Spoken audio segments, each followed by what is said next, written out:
Specially in Bihar ये आज भी एग्जिस्ट करती है।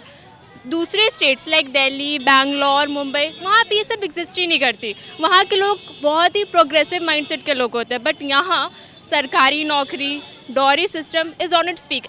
ये पैट्रियार्कल सोच आज भी यहाँ एग्जिस्ट करती है, but in other developing states ऐसा कुछ भी नहीं है।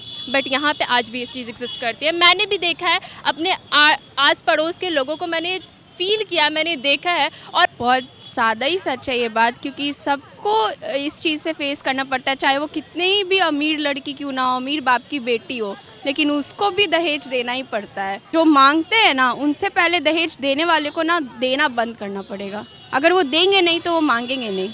अगर वो बोल देंगे कि हम दहेज नहीं देंगे चाहे कुछ भी हो जाए, तो फिर, लेकिन इसमें भी प्रॉब्लम है कि अगर वो दहेज देंगे नहीं तो उनकी बेटी का शादी होगा नहीं, तो उस प्रेशर में आके वो लोग दहेज दे देते कि ठीक है भाई, मेरी बेटी खुश रहेगी। मैं आपको ये दे रहा हूँ, आप बोलेंगे क्या कि मैं अपनी बहन के लिए दहेज देने गया हूँ? कोई भी नहीं बोलेगा। बस ये है कि हाँ अब शादी हो रहा है, अब ये प्रथा चला आया है कि शादी है लड़की का तो दहेज देना है। तो ये चीज़ तो अभी फ़िलहाल तो अभी ये चीज़ रुकना बहुत मुश्किल है, मुझे ऐसा लगता है।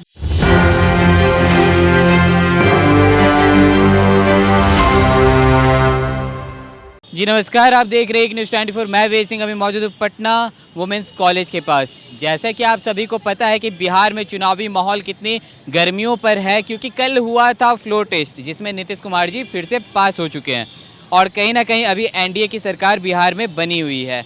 तो लेकिन इसके बाद फिर 2025 में क्या होगा, तो बहुत सारी चुनावी बातें भी होंगी, बहुत सारी चुनावी मुद्दे भी होंगे। लेकिन इस बीच एक मुद्दा हमारे सामने आता है, लड़कियों से जुड़ी हुई दहेज प्रथा। तो आज मैं यहाँ पे आया हूँ, पटना वुमेंस की छात्राओं से मैं बातें करूँगा और पता करूँगा कि क्या अभी भी बिहार में दहेज प्रथा का मामला हमारे सामने आता है। अगर आता है तो फिर इसे कैसे, किस तरह से रोका जा सकता है। तो चलिए चलते हैं। जी पहले तो आप अपना नाम बताइएगा। माय नेम इज़ कोमल किशोर और मैं पटना वुमेंस कॉलेज में बीकॉम ऑनर्स कर रही हूँ। जी जैसे कि अभी बिहार में चुनावी माहौल इतनी ज़्यादा गर्मी पे है, कल ही फ्लोर टेस्ट हुआ जिसमें नीतीश कुमार जी ऑलरेडी पास हो चुके हैं, लेकिन 2025 में फिर से विधानसभा चुनाव होने वाला है। कहीं ना कहीं चुनावी बातें तो बहुत सारी होंगी, बहुत सारे मुद्दों पे बातें होंगी। एक जो मुद्दा है कहीं ना कहीं अभी भी बिहार में सबके सामने देखने को मिलता है, वो है डॉरी सिस्टम, दहेज प्रथा। इसके बारे में क्या कहना चाहेंगे? डॉरी सिस्टम हमारी सोसाइटी में स्पेशली इन बिहार ये आज भी एग्जिस्ट करती है। दूसरे स्टेट्स लाइक दिल्ली, बैंगलोर, मुंबई, वहाँ पे ये सब एग्जिस्ट ही नहीं करती। वहाँ के लोग बहुत ही प्रोग्रेसिव माइंडसेट के लोग होते हैं, बट यहाँ सरकारी नौकरी, dowry system is on its peak. आज भी कोई भी बच्ची घर में पैदा होती है तो उनके पेरेंट्स यही सोचते हैं कि इसकी पढ़ाई से पहले इसकी डॉरी के लिए हम लोग को कुछ सबमिट करना है। इनफैक्ट जितने भी वो अमीर हो, अगर वो बिहार में एग्जिस्ट करते हैं तो उनकी ये सोच होती है। उन्हें लगता है, वो आज भी यही सोचते हैं कि हमारी बेटी को एक कॉरपोरेट वाला बंदा ना मिले, हमारी बेटी को एक सरकारी नौकरी वाला बंदा मिले। और वो इस सोच की वजह से अपनी बेटी को एक बर्डन के रूप में सोचते हैं। वो ये नहीं सोचते अगर हम आज इन्वेस्टमेंट करेंगे अपनी डॉटर पे तो कल मेरे लिए इन्वेस्टमेंट का वो रिटर्न लाएगी, वो हमारे लिए कुछ कर सकती है। ये ज़रूरी नहीं कि एक बेटा ही सब कुछ करे। और ये चीज़ पे हमारी गवर्नमेंट भी कुछ काम नहीं कर रही। हमारी गवर्नमेंट बस वोकली बोल रही है कि हम डॉरी सिस्टम पे कुछ काम करें, Beti Bachao, Beti Padhao, but still her place पे आपको मिल जाएगा। स्पेशली जो बैकवर्ड एरियाज़ है, जैसे कि पटना, बोरिंग रोड तक डेवलप है, यहाँ भी आपको वही चीज़ मिल जाएगी। लेकिन नालंदा, बहुत ऐसे डिस्ट्रिक्ट्स हैं जो बहुत ही अंडर डेवलप है, वहाँ पे आपको ये सब आज भी मिलता है, बहुत ही पीक पे मिलता है। वहीं पे मैं एक बात आपसे करना चाहूँगा कि जैसे कि एक तरह से कानूनी अपराध भी इसे घोषित कर दिया गया है दहेज प्रथा को, लेकिन उसके बावजूद ऐसा देखने के लिए मिलता है कि शादी के लिए मतलब शादी तो करवा देते हैं, लेकिन जो डिमांड होती है वो मतलब फुलफिल नहीं हो पाती है। क्योंकि ऐसा इसलिए, क्योंकि आजकल के लोग, यहाँ के लोग इनिशिएटिव नहीं लेते। यहाँ के लोग एक दूसरे से डरते हैं। यहाँ के लोगों का कहना ये है कि उसकी बेटी का शादी हो रहा है, उसकी बेटी के साथ ऐसा हो रहा है, तो हम क्यों उसमें जाके इंटरफेयर करें। अगर यहाँ के लोग मतलब जागरूक हों, एक दूसरे के लिए एक्शन लेना शुरू करें, अगर उन्हें ये दिख रहा है कि कुछ गलत हो रहा है, अगर वो उस चीज़ के प्रति कुछ एक्शन ले, तो ऑब्वियस सी बात है हम लोग चेंज हो जाएंगे। लेकिन ऐसा कुछ भी यहाँ थिंकिंग नहीं है। यहाँ माइंडसेट ही बहुत ही डिफरेंट है, इसलिए ये चीज़ नहीं ठीक हो पा रही है। जितने भी लीगल रिक्वायरमेंट्स हो जाए, लेकिन ऑन द ग्राउंड लेवल जब आप कुछ काम नहीं करेंगे तो कुछ भी चेंज नहीं होने वाला है। सो इन माय केस गवर्नमेंट को और भी अच्छे इनिशिएटिव लाने चाहिए, ग्राउंड लेवल पे वर्क करना चाहिए, लोगों के माइंडसेट पे काम करना चाहिए, तब ये चीज़ आगे जाके चेंज हो सकती है। कहीं ना कहीं एक तरह से नरेंद्र मोदी जी भी कहा करते हैं बेटी पढ़ाओ बेटी बढ़ाओ, तो कहीं ना कहीं मतलब अभी भी ऐसा देखने के लिए मिलता है कि लोग जो बेटियों को पढ़ाने के बजाय उनके दहेज के लिए पैसे मतलब इकट्ठा करने के लिए लग जाते हैं कि पढ़ कर कहाँ मतलब जाएंगी, क्या करेंगी। सो दहेज के लिए जो पैसे पढ़ाने में लगाने चाहिए वो उनके दहेज के लिए बचाए जाते हैं। इसमें कितनी सच्चाई है? ये बिल्कुल सच्चाई बात है, हर जगह होती है। इनफैक्ट जितने भी पेरेंट्स, जितने भी वो एडुकेटेड हो, उनकी यही सोच होती है। ये पैट्रियार्कल सोच आज भी यहाँ एग्जिस्ट करती है, but in other developing states ऐसा कुछ भी नहीं है। बट यहाँ पे आज भी ये चीज़ एग्जिस्ट करती है। मैंने भी देखा है, अपने आस पड़ोस के लोगों को मैंने फील किया, मैंने देखा है, और मैं अपने घर पे भी देखती हूँ कि पेरेंट्स थोड़ा सा कंसर्न रखते हैं कि हाँ बेटी का शादी भी करना है, अगर कुछ नहीं करेगी लाइफ में तो फिर क्या होगा, दहेज देना पड़ेगा, सरकारी नौकरी वाला लड़का ढूंढना पड़ेगा। वो ये नहीं सोचते कि अगर कॉर्पोरेट वाला मिला तो कोई दिक्कत नहीं है। So that's the case. चलिए, थैंक यू। मैं अभी और भी लड़कियों से बातें करूंगा जो कि पटना वुमेंस कॉलेज की छात्राएं हैं, और मैं पता करूंगा कि उनके मेंटालिटी में मतलब मेंटालिटी उनकी कैसी है दहेज प्रथा को लेके, और क्या क्या मतलब सुधार की जा सकती है। यहाँ पे एक और पटना वुमेंस की छात्रा मौजूद है, मैं इनसे भी बातें करूँगा। जैसे कि अभी मतलब बिहार में बहुत सारे चुनावी मुद्दों पे बातें होती हैं, लेकिन एक सबसे बड़ा जो चुनावी मुद्दा है हमारे सामने, दहेज प्रथा। कहीं ना कहीं अभी भी बिहार में ऐसा देखने को, ऐसा मामला मिलता है कि मतलब बेटियों को दहेज के लिए सताया जाता है। इस बात में कितनी सच्चाई है?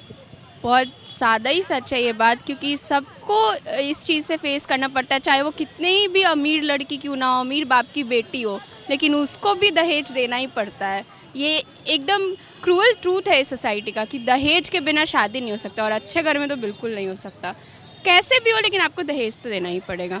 लेकिन कहीं ना कहीं सरकार तो इसको मतलब मना करता है कि दहेज लेना देना पाप है, इस तरह से कानूनी कार्रवाई भी होती है, लेकिन उसके बावजूद भी ऐसा देखने को मिलता है।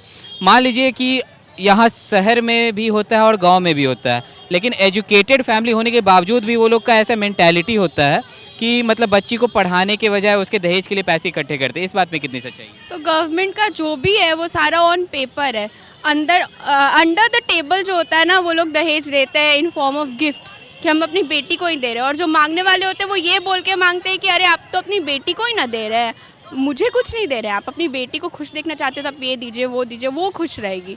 पर वो तो दहेज ही हुआ एक तरीके से।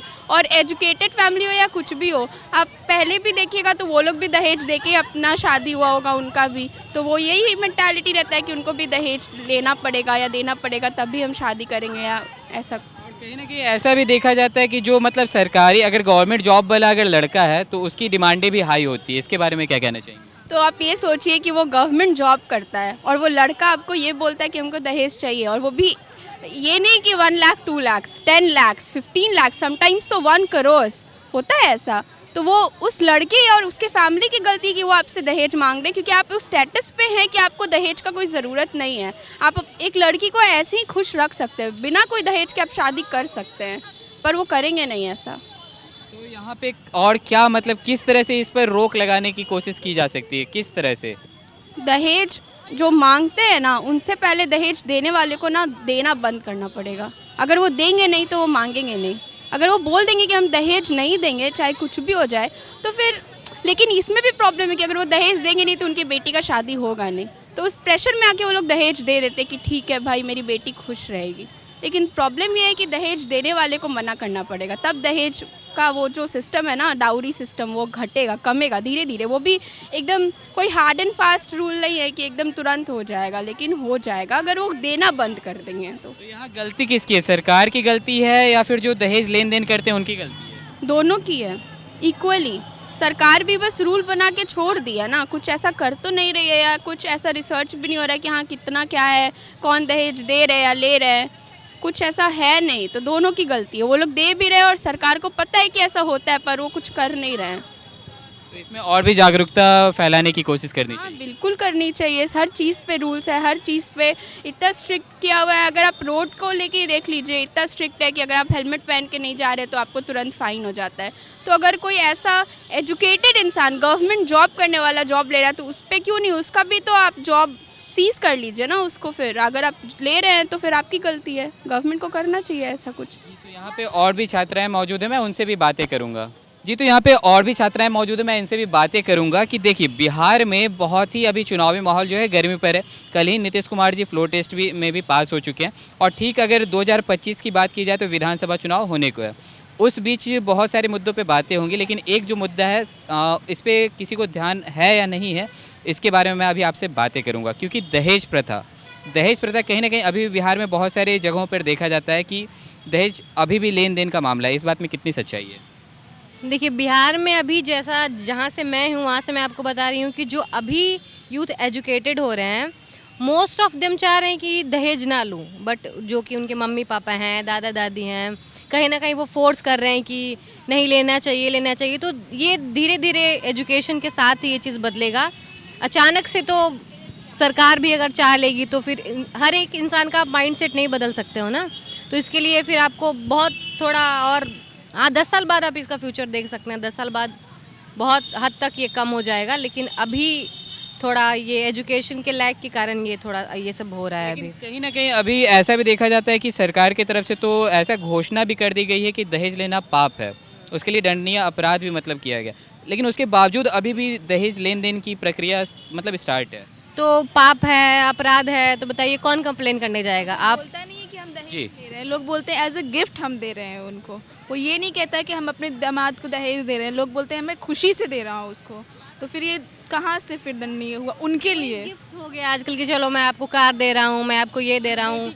आप बोलेंगे क्या कि मैं अपनी बहन के लिए दहेज देने गया हूँ? कोई भी नहीं बोलेगा। बस ये है कि हाँ अब शादी हो रहा है, ये प्रथा चला आया है कि शादी है लड़की का तो दहेज देना है। तो ये चीज़ तो अभी फिलहाल तो अभी ये चीज़ रुकना बहुत मुश्किल है, मुझे ऐसा लगता है। जैसे कि दहेज को एक तरह से गिफ्ट के तौर पर दर्शाया जाता है, वहीं अगर देखा जाए तो कहीं कहीं बहुत सारे ऐसे मुद्दे भी हमारे सामने आते हैं कि जहां पर अगर दहेज पूरा ना दे पाने के कारण बेटियों को प्रताड़ित भी किया जाता है। तो यहाँ पे गलती किसकी फिर? एग्जैक्टली आप बोलेंगे कि गलती किसकी है, तो गलती तो पेरेंट्स की नहीं है जो दहेज दे रहे हैं। अगर वो दहेज नहीं देंगे तो उनके लिए, उनकी बेटी के लिए वैसा लड़का नहीं मिलेगा जैसा वो चाहते हैं। तो पेरेंट्स भी कहीं ना कहीं मजबूरी में ही आके दहेज देना चाहते हैं। कोई ये नहीं चाहता है कि मैं किसी को 70 लाख 80 लाख ऐसे ही दे दूं, बट वो एक सिक्योरिटी के लिए कि आगे मेरी बेटी को प्रॉब्लम ना हो, आगे उसके ससुराल वाले उसको कुछ ऐसा वैसा ना बोले, बस इसलिए पेरेंट्स सिक्योरिटी के लिए देते हैं। और तो मुझे ऐसा कुछ नहीं लगता है। आपने यहाँ पे अभी 70 लाख और 80 लाख की बातें की हैं, तो इससे मेरे दिमाग में एक सवाल आया है, मैं वो आपसे आखिरी सवाल पूछना चाहूँगा। बात ऐसा है कि ऐसा भी देखा जाता है कि अगर लड़का जो है उसका अगर गवर्नमेंट जॉब लग जाता है तो उसकी डिमांड अपने आप हाई हो जाती है, और मतलब एक तरह से देखा जाए तो मिडिल क्लास फैमिली वाले उतनी डिमांड पूरी नहीं कर पाते। तो वहाँ पे फिर क्या किया जा सकता है? देखिए, जिधर से मैं आ रही हूँ, हम नवादा के साइड से मैं आ रही हूँ, तो ऐसा है कि वहाँ अगर कोई नॉर्मल लड़का जॉब भी नहीं कर रहा है, अगर वो नॉर्मल कंप्यूटर के दुकान पे बैठ रहा है ना, तो उसका डिमांड है 15 लाख 16 लाख, ठीक है। तो ये सब इंसान के दिमाग में फिट किया जाता है। आप पढ़ाई कर रहे हैं, अभी से आप पढ़ाई कर रहे हैं तो आपको ये कि अच्छा चलो ये जॉब निकाल लो तो 20 लाख 25 लाख दहेज तो मिल ही जाएगा। तो ये बच्चों के दिमाग में भी शुरू से पेरेंट्स बिठा देते हैं कि हाँ पढ़ो तो दहेज तो मिलेगा ही, पढ़ो दहेज तो मिलेगा ही, इस टाइप का। तो फिर आपको दिमाग में कोई ऐसा इनहेरिटेड कर देगा तो फिर आप भी तो डिमांड करोगे ना कि हाँ मेरा जॉब हो गया। इंसान में एक एटीट्यूड आ जाता है कि हाँ मेरा ये हो गया, सरकारी जॉब हो गया तो हम 20 लाख 25 लाख लेंगे। हमारे इधर 45 लाख 60 लाख ये सब अब नॉर्मल दहेज हो गया है, इधर से मैं आ रही हूँ, उसका बात मैं बता रही हूँ। मैं लास्ट क्वेश्चन आपसे पूछना चाहूँगा, क्या लगता है दहेज प्रथा जिसको हम लोग अभी के समय में गिफ्ट के तौर पर मानते हैं, क्या वो एक तरह से व्यापार बन चुका है?